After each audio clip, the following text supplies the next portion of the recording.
So welcome everybody to Simple MD, the podcast that hopes to take complicated things and make them a bit more simple. So today we're actually going to talk about hair loss, which is complicated for a lot of people, but less so for some of our guests today. Let's keep it simple, start today. So not only do we have the master of the uncomplicated, Adam Custon, who is going to help us host through this, but we also have a special guest today, a Dr. Rodolfo Chirinos, who is a board-certified dermatologist, dermatologic surgeon as well, that is going to talk to us about his perspective. So it's no secret that he is a hurricane based on his shirt, and the University of Miami grad, as well as, I believe, trained a bunch in D.C. and some other great spots in the country, and has a thriving dermatologic practice in South Florida. So let me start with you, Adam, although a full head of hair everywhere. This is true. My people are hairy. What's interesting, or maybe not interesting, is that you might have the best cure for hair loss because of your height. So no one can see if you're losing any hair, by the way. And I am quite thin over here. I have two brothers. One brother is pretty much bald. The other brother is trending in that direction. So I may be adopted. It's very, very possible. But this is a topic that comes up, pretty often, and there's a lot of marketing about it. You see a lot of things on TV with products like Hims or Keeps or Roman, these different products or services that are offering an opportunity to really self-medicate, obviously with the help of a physician.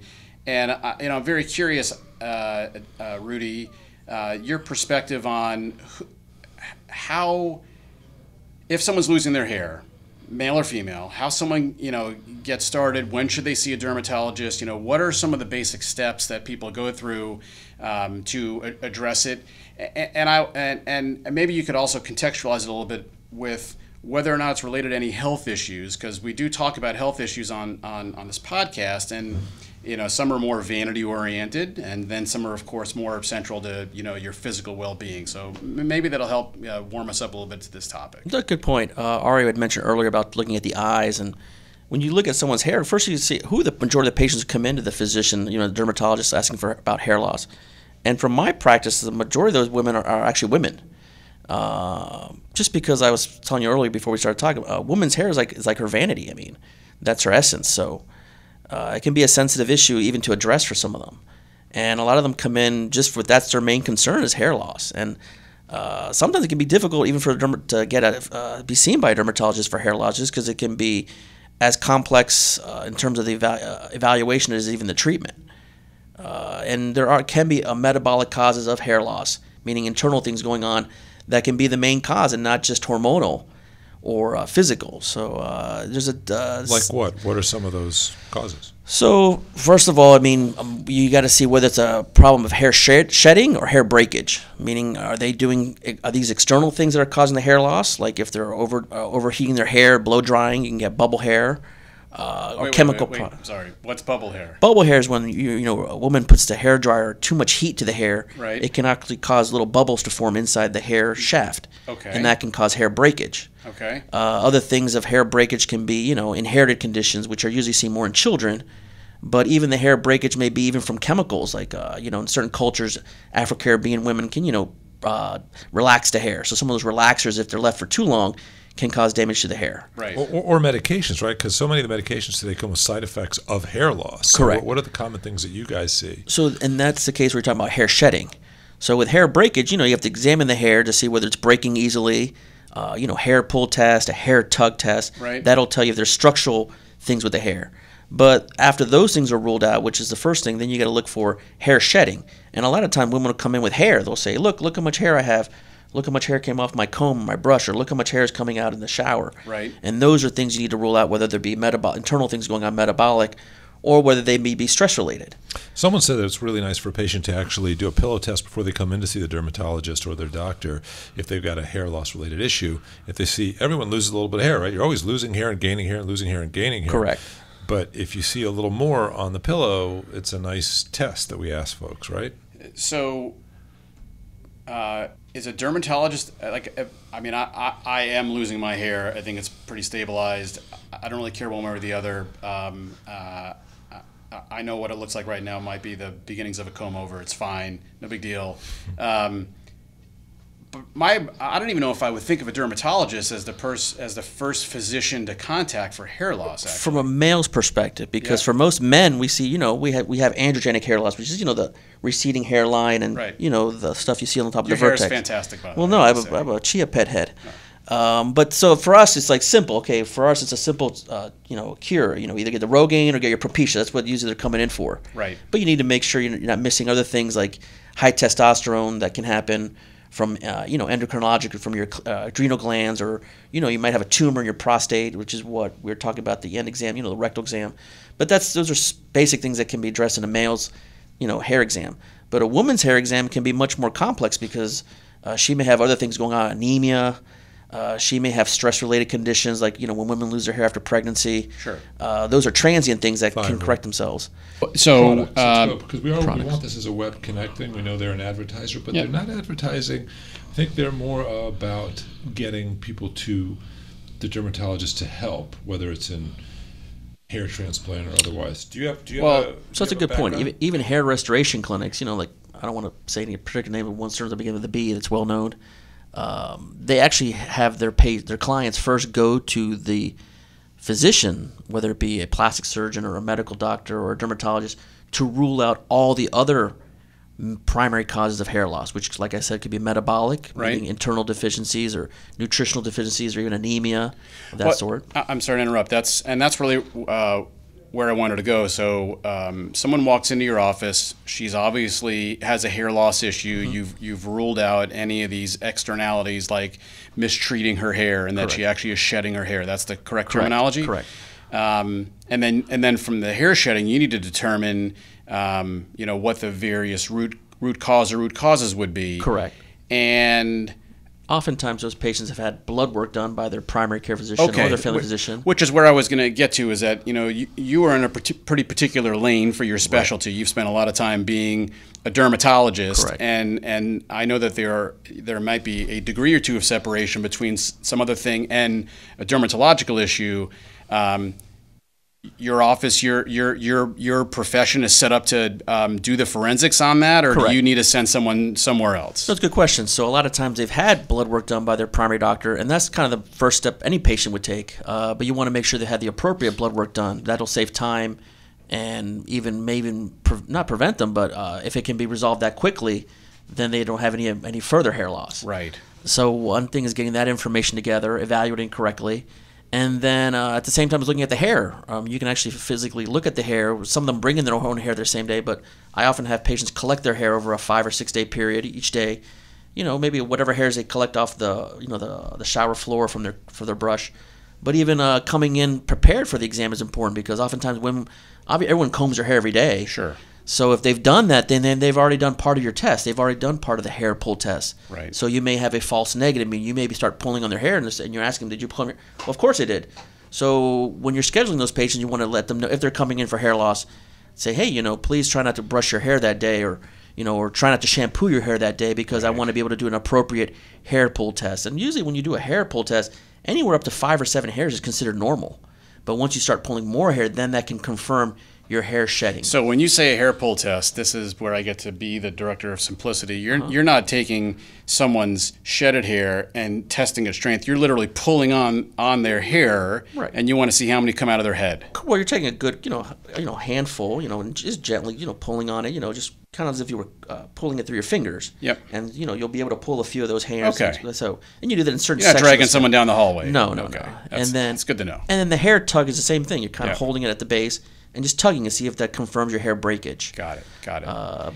So can you characterize what the proportion of hair loss conditions are that are addressable through some of the common not over the counter, but regularly promoted remedies, the minoxidil or the Propecia, et cetera? Like how do you typically treat the hair? Is there I guess I'm getting to the topical treatments, is that the way most people go because it works, or because it's what they are reflexively reacting to based on the marketing? So again, you're talking in terms of male's perspective versus the females. Okay. For us, minoxidil is, the straight cure, because like most of us are going to come in for androgenic hair loss, and Okay. most of us want that pill. We want the Propecia. So for men's hair loss, that's the majority. I wouldn't say all the cases, which makes it simpler for the dermatologist, even for the primary care doctor, Right. because that can be done from his perspective. I'm trying to remember. Propecia, not good for women, right? Is Correct. that- okay. Correct. But then from a woman's hair loss, which is majority of who you're going to have addressing your hair loss, then you want to do a complete first, exam, Right. which can be a clinical exam just from the primary care point of view, looking for anemia, signs of anemia in the fingers or in the conjunctiva of the eyes, to then physically examining the hair. And then you get to the end game there, and you just, yes, you have hair loss. Yes, it's some sort of internal issue. What's the typical treatment for a woman? What does she typically experience? So once you find out the internal cause, if there are any, and if those are all negative or completely normal, then the dermatologist starts looking for the pathology of the hair, in the scalp. Okay. And that entails doing the biopsy of the scalp. Okay. And usually, you do what's called a punch biopsy, which is almost like taking like in the Antarcticas where they examine the snow, where they take like a cone or cylinder.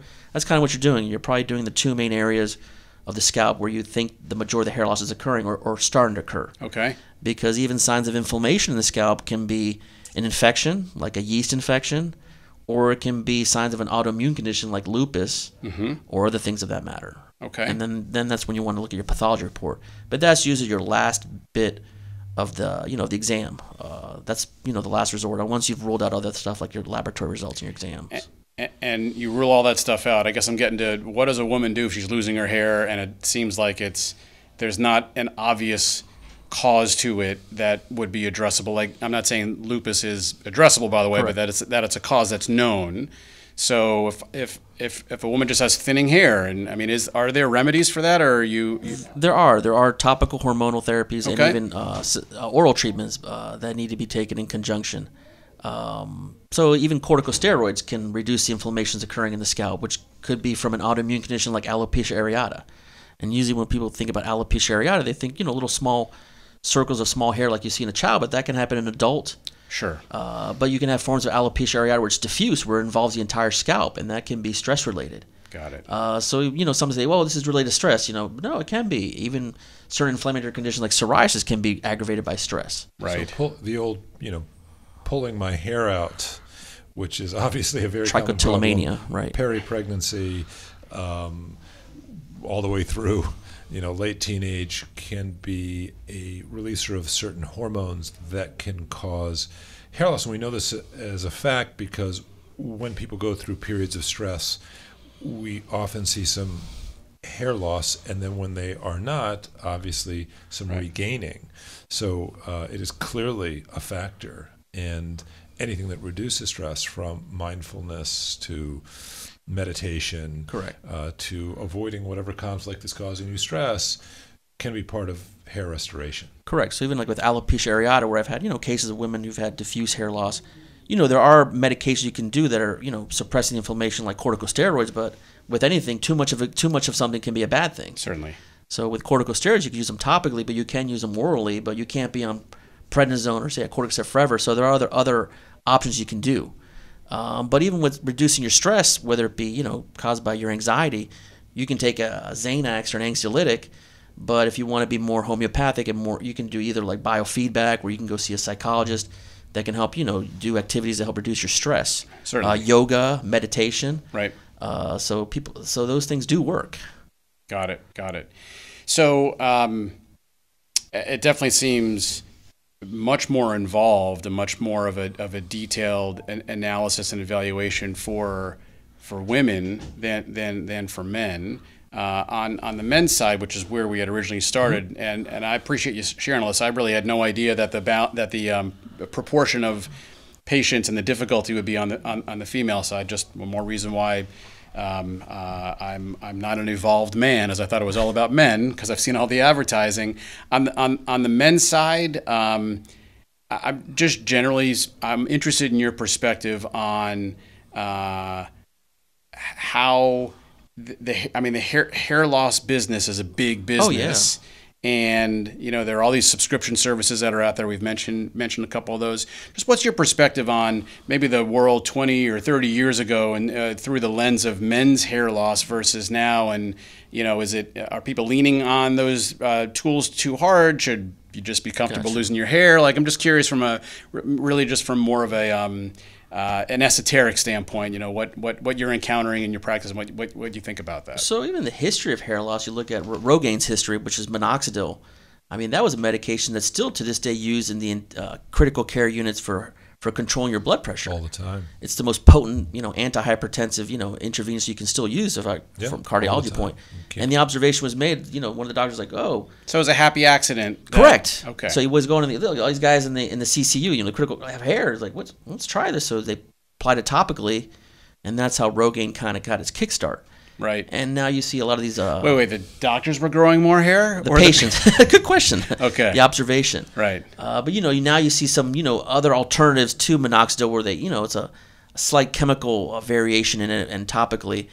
I've had friends of mine ask me, hey, what do you think of this product? And I'll look at it and I'm like, well, it's almost the same as minoxidil, but it's kind of like Rogaine. Like, you know, people say Botox. I want Botox because they think of that as the brand name. Right. So when you hear Rogaine, you think, okay, that's the initial one you think of. It's kind of like you think of Tylenol. You know, it's not Tylenol, it's acetaminophen, but you have a brand in your head. Right. So that's always going to be your kind of your go-to. But there's companies that are, you know, kind of making slight variations in that, and, you know, have the marketing. And then they have these subscription services. Well, you know, you enlist for the first 3 months are free for our supplements, and then you kind of give your credit card information. Then you're kind of trapped in receiving these products, and you're like, wait a minute, what's going on here? So I mean, it's a lot of it's marketing, but and that goes for the women too. You know, the thing is that as men, we see our advertisement on TV or radio. We're not at the salon. You know, we're getting our haircuts pretty quick for the most part. But women see this from there being that information introduced by their hairstylist. So different shampoos, even the shampoos will say, oh, these have certain nutrients, and those will help preserve the integrity of the hair structurally, like what I was talking about at the beginning of the exam. Right. But those won't help so much in terms of the internal or the stress-related things. Okay. So that's what you have to look at in terms of the products that you're going to see on you know, for people to purchase. Presuming there's a person who doesn't really care if they keep their hair or they lose their hair, is there a piece of guidance or advice you might want to give to them? You know, earlier today we were talking about an annual exam, which didn't include the hair, but certainly could include the hair. But is there something that people should be paying attention to of their own hair that might indicate an underlying condition, and they should take some action? Good question. So your hair loss can not only occur on your scalp, it can occur in your eyebrows, it can occur in your eyelashes, it can occur on your arms or on your body. Right. So for instance, alopecia areata, you know, sometimes people can get this diffuse, or we call universal, and that can be, you know, or stress related. But even like autoimmune conditions like lupus, or even metabolic deficiencies like hypothyroidism can not only show hair loss in terms of hair shedding, but you may be hyperthyroid. You may have overactive thyroid, and that also can cause hair shedding. Okay. And you can also start losing, you know, eyebrow hair loss. So that's where the clinical exam from not only the dermatologist, but from the primary care can alert the physician towards ruling out those things. Interesting. So it's a good question. What about the opposite? Are there people who begin growing extra hair and they should be concerned? Sure. I throw it out there. No, good question. And that can happen even in women, what they call hirsutism, where they start growing hair, you know, excess hair under the chin, or above the lip. You know, sometimes that can be a cultural thing. You know, certain Hispanic women or some people from other, even in Middle Eastern cultures can be either a hereditary thing, but if there's changes in their voice, or you know, if they're having masculinity changes, those can be hormonal things. Got it. And that can cause excess hair, you know, in certain male distribution areas. So that's why you have to, you know, do a hormonal analysis through the blood. That's a very good question. Okay. Well, the skin is fascinating. So he's a dermatologist. The skin and hair that is part of the skin in that system. There's so much value that you can get, particularly with an experienced person like Dr. Trinos that sees it all day, 30, 40 times a day, and can give us this valuable information. So I really appreciate you coming by today and making it simple, along with Adam and I. And we hope that you can come back and join us again and answer questions from our subscribers and our viewers that they may have. So thank you very much. And Thank you for having Thank you, me. everybody, for listening to us today. It's been a wonderful time learning about the different topics, and we hope to see you next time on Simple MD, the podcast. Thanks so much. Let's keep it simple.